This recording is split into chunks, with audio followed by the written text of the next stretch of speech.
બોટાદમાં પૈગંબર હઝરત મોહમ્મદ સાહેબના જન્મદિવસ ઈદ એ મિલાદ પર્વની શાનદાર અને હર્ષોલ્લાસભેર ઉજવણી કરવામાં આવી હતી।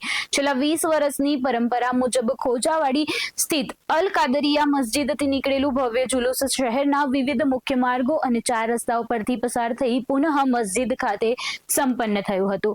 આ જુલુસમાં મોટી સંખ્યામાં વડીલો, યુવાનો અને બાળકો ઉત્સાહપૂર્વક જોડાયા હતા, જ્યારે વિવિધ વિસ્તારોમાં ન્યાઝ, શરબત, આઈસ્ક્રીમ અને નાસ્તાના સ્ટોલ ઉભા કરવામાં આવ્યા હતા। સમગ્ર કાર્યક્રમ શાંતિપૂર્ણ માહોલમાં સંપન્ન થયા બાદ મુસ્લિમ સમાજના આગેવાનોએ ખડેપગે સેવા આપનાર પોલીસ અધિકારીઓનું શાલ ઓઢાડી સન્માન કરી આભાર વ્યક્ત કર્યો હતો। मेरा परिचय मोहम्मद बशीर अकबरी।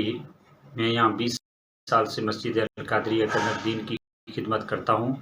आज अल्लाह के फजल व करम से हमारे प्यारे आका सल्लल्लाहु ताला अलैहि वसल्लम का जन्मदिन था और विलादत का दिन था। इसी दिन की खुशी थी कि इंशाअल्लाह सुबह मस्जिद अल कादरिया से जुलूसी शक्ल में निकले थे।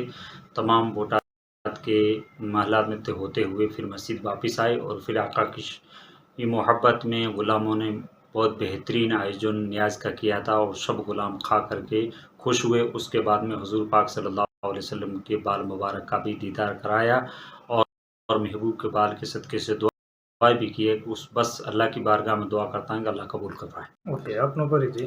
મારું નામ નાથાણી ઇલિયાસ બાબીભાઈ, બોટાદ મેમણ જમાતના પ્રમુખ અને અલ કાદરિયા ટ્રસ્ટના ઉપપ્રમુખ।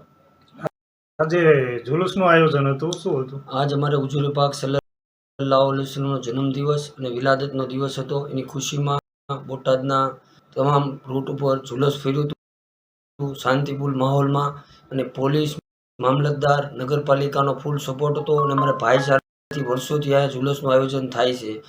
જુલુસ પત્યા બાદ અલ કાદરિયા મસ્જિદે 1000 થી 1500 માણસે નિયાત લીધી છે।